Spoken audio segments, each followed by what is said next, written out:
Good morning student. आज जो हम इस वीडियो में डिस्कस करने वाले हैं वो है economic environment in India. Economic environment of India का मतलब क्या है, इसको समझ लेते हैं। इकोनॉमिक इन्वायरमेंट का मतलब होता है कि किस तरीके के बिजनेस से हमारी इकोनॉमी पे या जीडीपी पर इफ़ेक्ट पड़ सकता है। जैसे अगर हम बात करें बिफोर 1991, 1991 से पहले क्या इन्फॉर्मेशन थी, जिस समय हमारे फिनेंस मिनिस्टर श्री मनमोहन सिंह जी थे, तो उस हमारे देश की बड़ी प्रॉब्लम्स हो रही थी, हमारी इकोनॉमी बहुत डाउन जा रही थी। तो उन्होंने प्लानिंग करी कि अपनी इकोनॉमी को किस तरीके से इम्प्रूव किया जाए, इंक्रीज़ किया जाए। तो उन्होंने कुछ पॉलिसीज़ बनाई, कुछ इफ़ेक्ट लिया। तो उन्होंने पॉलिसीज़ किस तरीके की बनाई थी? ग्लोबलाइजेशन, प्राइवेटलाइजेशन, लिबराइजेशंस। इसका मतलब हम डिफरेंट डिफरेंट, वैसे तो आपने 11th क्लास में पढ़ा होगा, लेकिन हम यहाँ पर भी पढ़ने वाले हैं, ठीक है। तो इकोनॉमिक इन्वायरमेंट इन इंडिया के बारे में पढ़ लेते हैं। The economic environment in India consist of various macro level factors related to means of production, distribution of wealth which has the impact on business and industries। यानी कि economic environment में हमने क्या क्या चीज़ पढ़ी है, कुछ ऐसे फैक्टर्स जो किस पर इफ़ेक्ट डालते हैं, हमारे इंडस्ट्रीज़ में जो भी गुड्स हैं उसको प्रोडक्शंस पर, उसके डिस्ट्रीब्यूशंस पर, और साथ के साथ ही जब इनमें इफ़ेक्ट पड़ेगा तो जो इंडिया की जो वेल्थ है उस पर भी इफ़ेक्ट पड़ेगा, ठीक है। क्योंकि होता क्या है, अगर हम इंडिया से ही कोई गुड्स को मैन्युफैक्चर कर रहे हैं, सोल्ड कर रहे हैं आउटसाइड इंडिया, तो उसका मतलब क्या है कि हमारे पास जो है करेंसी आउटसाइड इंडिया की आ रही है, यानी कि हमारी जो रुपीज़ है वो स्ट्रॉन्ग होती जा रही है एज़ कम्पेयर टू डॉलर। लेकिन होता क्या है कि हम बाहर से चीज़ ज़्यादा परचेज़ करते हैं, जिससे इंडिया की करेंसी कहाँ जा रही है? आउटसाइड इंडिया जा रहा है। सो इससे जो हमारा डॉलर है वो स्ट्रॉन्ग है as compare to Indian currency, ठीक है। तो इस चीज़ को ध्यान में रखते हुए पॉलिसीज़ प्रिपेयर करी थी मनमोहन जी ने, ठीक है। तो stage of economic development of country, तो इसमें दीज क्या क्या चीज़ इंक्लूड करी गई है? सबसे पहले इकोनॉमिक डेवलपमेंट करने के लिए कंट्री के लिए क्या क्या स्टेज होनी चाहिए, मतलब कौन सी एक ऐसी स्टेज है जिस पर हमें अपनी इकोनॉमी जो है डेवलप कर लेनी चाहिए। The economic structure in the form of mix economy which recognise the role of both public and private sector. यानी कि इकोनॉमिक स्ट्रक्चर को भी तैयार करना चाहिए जो दोनों पर इफ़ेक्ट डालती है, चाहे वो प्राइवेट सेक्टर हो या आपका पब्लिक सेक्टर हो। Economic policies of the government include industrial, monetary and fiscal policies. यानी कि इकोनॉमिक पॉलिसीज़ जो हैं गवर्नमेंट की, उसमें क्या क्या होना चाहिए? इंडस्ट्रियल से रिलेटेड भी पॉलिसीज़ होनी चाहिए, चाहे वो खर्चे से रिलेटेड हो, चाहे वो इनकम से रिलेटेड हो। Economic planning include 5 years plan, annual budget and so on. Economic planning में क्या क्या इंक्लूड होना चाहिए, यानी कि जब गवर्नमेंट जो है इकोनॉमिक प्लानिंग करती है तो उसमें इंक्लूड होना चाहिए कम से कम 5 साल का प्लान। इस वजह से जो इलेक्शन होते हैं, प्रधानमंत्री जी जो होते हैं या हमारे मुख्यमंत्री जी 5 साल के लिए होती है, तो 5 साल का एक तरीके से प्लान ही होता है, ठीक है। तो ये सारी बातें इसके अंदर हमें पढ़नी भी है, ये सब रीड ही करना है। देखो, पढ़ने का तो आप प्राइवेट बुक से भी पढ़ सकते हो, लेकिन एनसीईआरटी पढ़ने का ये बेनिफिट है कि आपको लिखने का जो मटेरियल है, राइट डाउन करने का जो मटेरियल है वो बहुत ज़्यादा हो जाता है।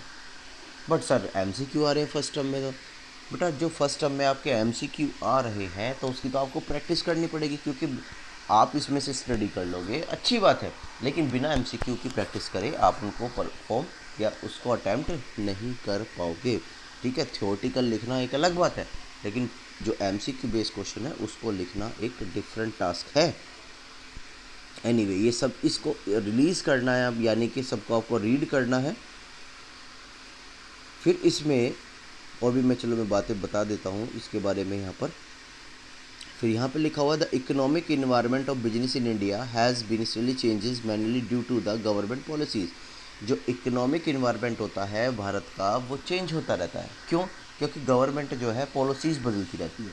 अगर 1-2 साल पहले पॉलिसीज़ कुछ और थी तो कुछ और रहा, जब मोदी जी से पहले गवर्नमेंट कुछ और थी तो उस समय कुछ और रहा, मोदी जी गवर्नमेंट है तो उस समय कुछ और रहा, क्योंकि इकोनॉमिक पॉलिसी जितने भी गवर्नमेंट है उन्होंने अपनी पॉलिसीज़ चेंज करी है, जिसका इफेक्ट इस पर पड़ता है भारत की इकोनॉमी पर। The Indian economy was mainly agriculture and rural in characters.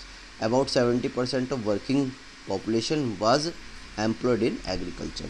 हाँ, ये बात सच है कि हमारी जो पॉपुलेशन है उसका 70% जो लोग हैं वो एग्रीकल्चर में इन्वॉल्व है। About 85 of the population was living in the villagers, ये भी बिल्कुल सच है। Production was carried out using the irrigations low productivity technology बहुत कम है। आज भी कुछ लोग जो है, जैसे आप कन्नौज की तरफ चले जाओगे, बिहार की तरफ चले जाओगे, तो बहुत लेवल जो है आज भी वो अपडेट नहीं है, यानी कि टेक्नोलॉजी अपडेट नहीं है, अब भी मैनुअली वर्क किया जाता है वहाँ पर। तो इस वजह से बहुत सारी चीज़ें जो हैं यहाँ पर इकोनॉमिक का इफ़ेक्ट पड़ने लगता है। फिर इसके बाद है communicable diseases were widespread, monetary rates were high, these were no good public health system.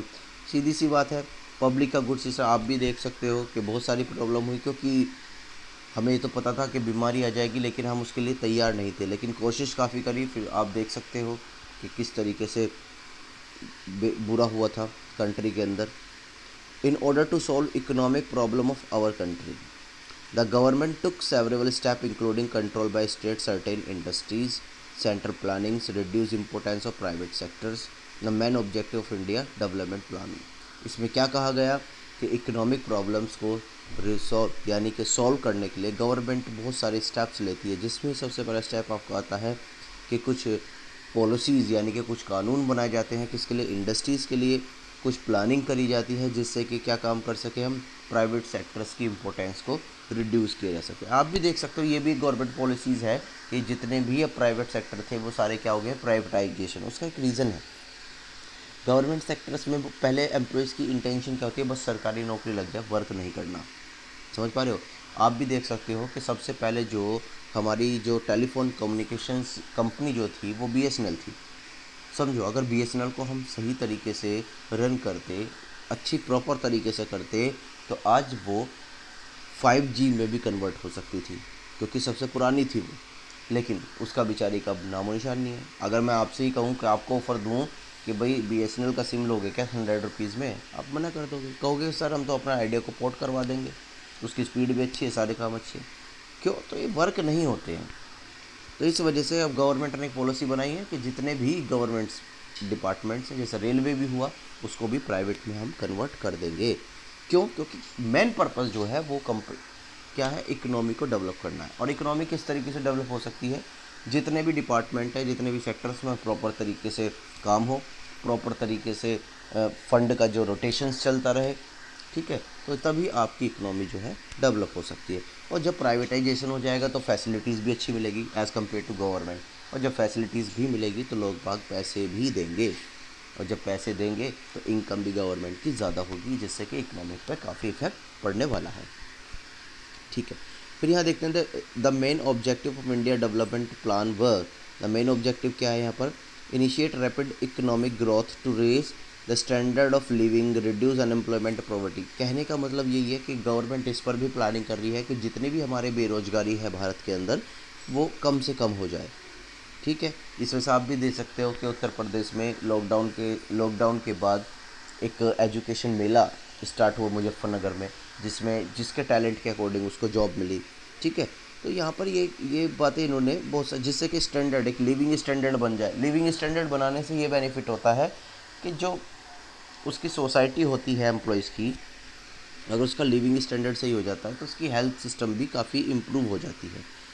और वो कब पॉसिबल होगा, जब लोग बाग जो हैं बेरोजगार मतलब कम होंगे। Become self reliant, the setup a strong industrial base with the emphasis on heavy and basic industries. यानी कि कहने का मतलब ये है कि जो भी इंडस्ट्रीज अब सेटअप करी जाएगी वो एक हैवी प्रोटोकॉल्स के साथ सेटअप की जाए। यानी कि कोई अगर सपोज करो इंडस्ट्रीज़ सेटअप की जा रही है, लेकिन उससे कुछ केमिकल्स रिएक्शंस हैं सोसाइटी के लिए, तो नहीं, उसके लिए एक पॉलिसीज़ बनाई गई है कि वो पहले प्रोटोकॉल्स को फॉलो करे, अपने केमिकल्स को, जो केमिकल उसका डिस्पोज होता है कंपनी से, उसको फिनिश करने के लिए, उसको रिमूव करने के लिए कोई ऐसा इक्विपमेंट या इस तरीके से आपके केमिकल्स यूज़ करें। जैसे श्रीराम पिस्टन थी तो उसका पानी, उसका जो केमिकल था वो हार्मफुल था, वो पानी में जाके मिल जाता था, जिससे कि लोगों ने कंप्लेंट करी और उसकी बंद होने की तादाद आ गई। लेकिन उन्होंने फिर आउटसाइड इंडिया से कुछ ऐसा केमिकल्स प्रोड्यूस किया जिससे कि जो उनकी कंपनी का केमिकल निकलता है उसको वो डिस्पोज कर देता है। ठीक है, तो अब कोई दिक्कत नहीं। तो इस तरह की पॉलिसीज़ बनानी पड़ेंगी। Reduce inequalities of income and wealth, and foreign direct investment was permitted, FDI permitted कर दी गई। एफडीआई का मतलब क्या कि पहले क्या होता था, पहले बाहर के लोग जो है इंडिया में इन्वेस्टमेंट नहीं कर सकते थे, लेकिन अब क्या है कि बाहर के लोग भी जो है भारत में इन्वेस्टमेंट कर सकते हैं। तो इस तरह की भी जो पॉलिसीज़ लाई गई है तो उससे भी काफ़ी इफेक्ट पड़ा है किस पर, इकोनॉमी पर, किस पर, इकोनॉमी पर, राइट। तो इस तरह की ये बातें तुम्हें स्टडी यहाँ पर करनी पड़ेगी। Automatic permissions was now granted for technology agreement with the foreign companies. पहले बहुत सारी परमिशंस लेनी पड़ती थी, लाइसेंस की रिक्वायरमेंट होती थी, लेकिन उस चीज़ को ध्यान में रखते हुए कि जिससे कि आप अपना बिजनेस को स्मूथली कर सको अपना आउटसाइड इंडिया के साथ, तो उसमें ऑटोमेटिक परमिशन हो गई कि हाँ, एक क्राइटेरिया डिसाइडेड कर दिया कि अगर टेक्नोलॉजी इतनी अमाउंट तक की है तो यहाँ पर कोई भी आपको सेंट्रल गवर्नमेंट की परमिशन नहीं है। तो इससे भी काफ़ी इफेक्ट पड़ा है। Foreign investment promotion board was setup to promote the channelise foreign investment in India. यानी कि जो फॉरेन इन्वेस्टमेंट प्रमोशन बोर्ड जो है वो एक सेटअप किया गया, एक बोर्ड अलग से सेटअप किया गया जिससे कि वो गाइड करे आउटसाइड इंडिया को, आउटसाइडर को, कि किस तरीके से या कितना बेनिफिट होगा अगर आप इंडिया में इन्वेस्टमेंट करते हो। तो इससे भी काफ़ी इफ़ेक्ट पड़ा है, ठीक है। तो ये सारी बातें जो हैं आपको पढ़नी है, राइट। फिर इसके बाद अब हम जाते हैं यहाँ पर, देखते हैं इसके बाद यहाँ पर आपको पॉइंट मिल जाएगा लिबराइजेशंस का। The economic reforms that were introduced were aimed at the liberalization the Indian business as industries for all unnecessary control and restrictions. They signaled the end of the license permit quota Raj liberalization of Indian industries had taken place with the respect to। कहने का मतलब वही है, लिबराइजेशंस का मतलब क्या है कि जब पहले इंडिया से आउटसाइड इंडिया कुछ माल प्रोड्यूस या एक्सपोर्ट होना होता था, या कोई बिजनेस करना चाहता था, या इंडिया वाले बाहर करना चाहते थे या बाहर वाले इंडिया करना चाहते थे, तो उनके लिए बहुत सारी रिस्ट्रिक्शंस थी। लाइसेंस जनरेट करना पड़ता था, परमिशन लेने पड़ता था, उसमें बहुत ज़्यादा टाइम कंज्यूम लग जाता था किसी भी पर्टिकुलर ट्रांजेक्शन्स को कंप्लीट करने के लिए। लेकिन 1991 से तो यही प्राइवेटाइजेशन, लिबराइजेशन, ग्लोबलाइजेशन आने के बाद हम अपने बिजनेस को आसानी से कर सकते हैं और यहाँ पर इतनी रेस्ट्रिक्शन भी हमें फॉलो नहीं करनी पड़ती, ना ही इतनी लाइसेंस वगैरह की ज़रूरत है, ना ही हमारे पास टाइम लगता, तो सब ऑनलाइन होता है। तो इस वजह से बहुत बेनिफिट इंक्रीज़ हो गया है। First point, abolishing the licensing requirement is most of the industrial except in short list. ये बात समझ में आ गई कि लाइसेंस की जो रिक्वायरमेंट थी वो फिनिश कर दी गई। लेकिन हाँ, कोई बिजनेस जो है वो लिमिटेड टाइम के लिए एक्सपोर्ट करता है, जैसे साल में एक बार या 2 बार, जिसे हम शॉर्ट लिस्ट बोलते हैं, ठीक है। तो उसके लिए तो एसेसरी अब भी है, लेकिन जिसका रूटीन की तरह एक्सपोर्ट किया जाता है प्रोडक्ट, उसके लिए अब कोई भी लाइसेंस की रिक्वायरमेंट नहीं है।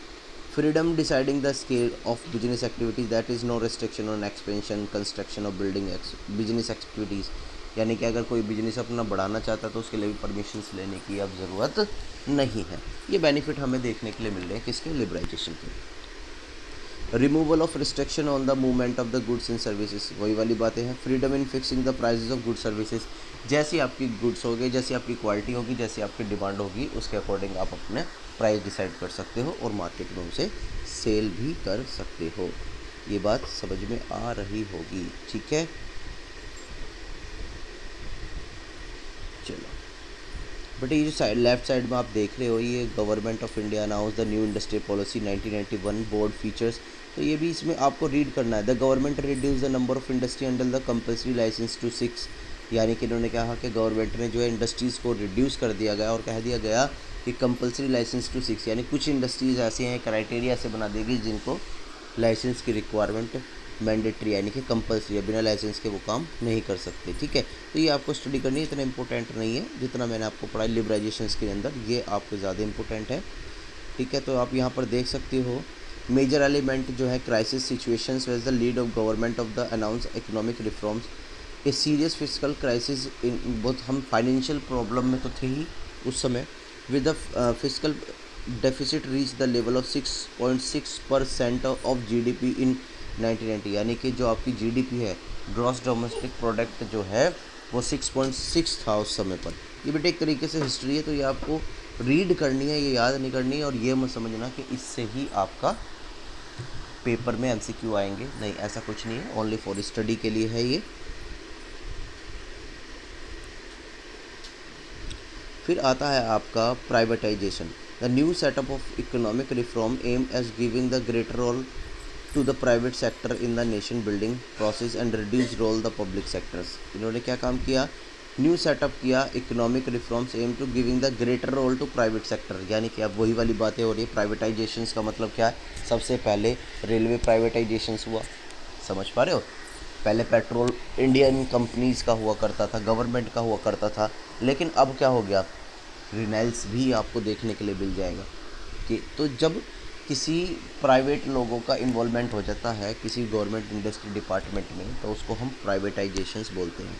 इससे बेनिफिट क्या हुआ, इससे क्या हुआ, ये बेनिफिट हुआ कि जो भी गवर्नमेंट कर्मचारी हैं, गवर्नमेंट जो डिपार्टमेंट्स हैं, उसमें काम बहुत स्पीड से होने लगता है। क्यों, प्राइवेट लोगों को जॉब जाने का खतरा होता है। उसका कारण क्या है, अगर वो अच्छी तरीके से अपनी ड्यूटी को परफॉर्म नहीं करेंगे या कोई भी नेग्लिजेंस करेंगे अपनी ड्यूटी या पॉलिसीज़ को लेकर, तो उनको जल्दी से जल्दी रिमूव किया जा सकता है। तो इस वजह से ज़्यादातर सभी एम्प्लॉयज़ जो हैं अच्छी तरीके से अपने वर्क को परफॉर्म करते हैं। Were the were with the respect to the licensing of import and tariff restrictions and quantitative restriction, the new economic reforms aim to trade liberalisation direct towards liberalisations. मतलब बहुत सारी हमें क्या होता है, ये टैरिफ रिस्ट्रिक्शंस यानी कि बहुत सारे जो एक्सपोर्ट किए जाते हैं उन पर टैक्स भी हमने हटा दिया है। पहले क्या होता था, टैक्स कंपलसरी था हर उस पर, नहीं, अब ज़्यादातर क्या होता है कि अगर हम एक्सपोर्ट करते हैं तो वहाँ पे कुछ रिलैक्सेशंस मिल जाते हैं कि कुछ प्रोडक्ट ऐसे हो जाते हैं जो एग्जाम्प्ट हो जाते हैं फ्रॉम टैक्स से, ठीक है, जिससे कि हमारी सेल इंक्रीज़ हो जाती है और आउटसाइड की करेंसी इंडिया में आ जाती है, ठीक है। तो ये बातें इसके अंदर हमें सारी स्टडी, ये सब वैसे 11th क्लास का है, मैं उम्मीद रखता हूँ कि आपने 11th में पढ़ा होगा। फिर यहाँ पर आता है आपका ग्लोबलाइजेशन, ये लास्ट टॉपिक है मतलब आज का। ग्लोबलाइजेशन मीन्स क्या होता है, नाम से ही पता चल रहा है globalisation. Globalisation means the integration of the various economics of the world leading towards the increase of Jovic global economic. Till 1991 the government of India had followed a policy of strictly regulating import is value the volume term. These regulations, कहने का मतलब क्या है, globalisation का मतलब क्या होता है, इंटीग्रेशन। इंटीग्रेशन का मतलब क्या होता है कि जोड़ देना, बहुत सारे जितने भी ऐसे एलिमेंट्स हैं जो भारत की इकोनॉमी पर इफेक्ट डालते हैं उन सबको जोड़ दिया गया, यानी कि इकट्ठा कर दिया गया, उसको हम बोलते हैं क्या, global global globalisations. A truly globalisation economy क्या है, truly global economics implies boundaryless world where there is free fall of goods and service across nations, यानी कि यहाँ पर हम फ्री हैं, फ्री ऑफ माइंड है कि हमें आउटसाइड इंडिया में या कहाँ पर जो है अपना गुड्स सोल्ड करना है, सर्विसेज प्रोवाइड करनी है। जैसे सपोज़ करो अगर यहाँ पर जो है मैं बता सकता हूँ हमारी गाज़ियाबाद में जो इंडस्ट्रीज़ हैं, तो उसमें एक साउथ अफ्रीका का सुपर कंप्यूटर लगा हुआ है, उसको सही करने के लिए साउथ अफ्रीका से ही एम्प्लॉयज़ आते हैं। पहले जब आते थे बहुत सारी परमिशंस वगैरह लेनी पड़ती थी, लेकिन जब से ग्लोबलाइजेशन हुआ है तो रिस्ट्रिक्शंस वगैरह ये सब चीज़ ख़त्म हो गई है। Free flow of the capital across Nations, अगर हम इंडिया से बाहर पैसा लगाना चाहते हैं, जैसे GDR परचेज करना चाहते हैं, ADR, या आपने 11th में ही पढ़ी होगी ग्लोबल डिपॉजिट रिसीव या अमेरिकन डिपॉजिट, तो वो भी ईजिली तरीके से हम कर सकते हैं। ये free fall of information and technology, हम कोई भी टेक्नोलॉजी को परचेज़ करना चाहें या इन्फॉर्मेशन से लेना चाहें तो वो भी हम अच्छी तरीके से सिंपल वे में ले सकते हैं।